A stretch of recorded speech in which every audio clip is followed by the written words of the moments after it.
Praise God. Jehovah Jimmy Quello.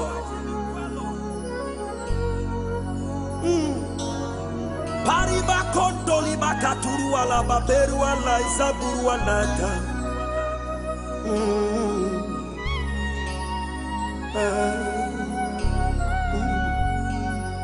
Opetotro Botinyuma no da fefe Odoma Botimonio droma la Numo tenglashi Momo no bashishite Obana kwekwa Oklema duamo Monika wanale Kwamia shawoe I am Momo aye Bola oti moni oti Nyumba adwa kwa Nyumba ni boni bisu srot wefe Ogbe dada o Moni kyo wadani wanawa ya Okwa agbole Moni dwa wadani wanawa ya Achabo pete Wanyungala twenta la machaniye Koa kengme Oe agbe kana kafe Toa kengme Boko moko nyono kuni aye Gogo mawo Monika wakasale wakbe shifra Achabo tutu alangle Moni ya momo dana la bebra Nyuma aboyo Mamlini wabo aboyeda Sanfre konko Nyuma ni kweli agofe agoa Jenche Momoni jela fe Ononi Opetotra Oti nyuma no da fefe Odoma Botimoni odroma Numo tenglashi Obesishite Obena gbekra Oklema duamo Monika wanale Kawamie shewo Aya momo aya Ola otimoni otia Nyuma adwa kwa Nyuma ni bani bisu srot wefe Ogbe dada o Onikyo wadani wanawa ya Okwa agbole Onikyo wadani wanawa ya Atala opete Wanyumale tweta la macheniye Koa kengme Oye agbe kana kwefe Toa kengme Moko moko nyono kuni aye Gogo mawo Monika wakasale wakbe shikra Atole tutu alangwe Blema moni ya momo dana la bebra Numo aboyo Momlini wabo aboyeda Sanfre konko Moni kweli agofe agoa Jenche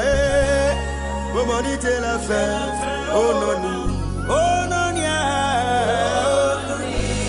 Inshoke mini bife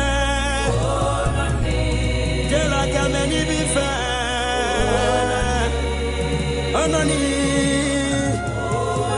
Memade sani yote nefe Mwenkasi bofe Adebwani bife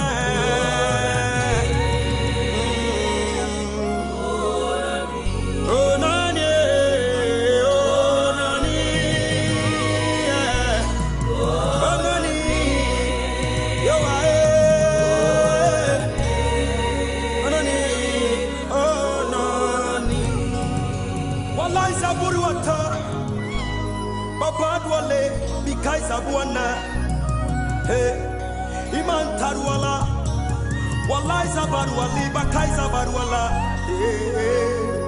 imazaruale kama imazaruala biwa babandua alibakuza imantala shichajibo tachajibo chichichajibo manchajibo rolo achejibo bakuda bakata wokleje mawo motinyuma okleje la fe achobo pomawo womono bangwe kashiko fe wala mlalo womono ajele fe wala amlalo miamlalo womono yajele fe no Yesu amonu cho womono gbebo koni wana ejole Yesu wala bolo Monika woye walada wanunyama franga Momlini wana nunyamyeda wakunieli franga Momlini waya kunimyeda Okame kuku Onyumale jita ula petemple Okame kuku Onyumale jita ula petemple Wakreme kuku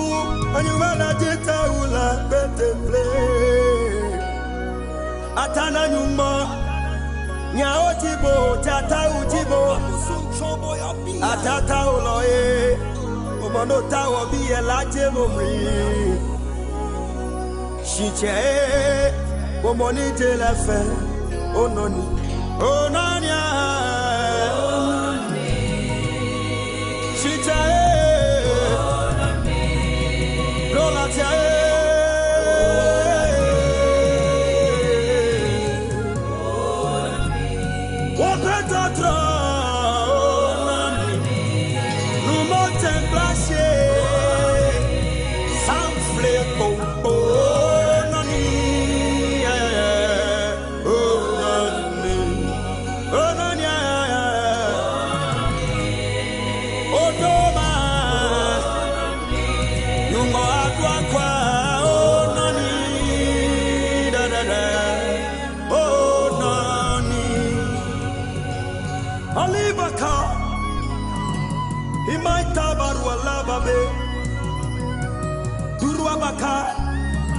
Bakai tabaru ala baberu ala izabi Wallahi zaburu ala bebekwa Nikwa nari ya babaru ale Zabataru ale baka Iman debra tuzere Apundo Awoye wak bailen Machekbe konuma palisabla Hemo Kristo ye Ni ahele ojuwala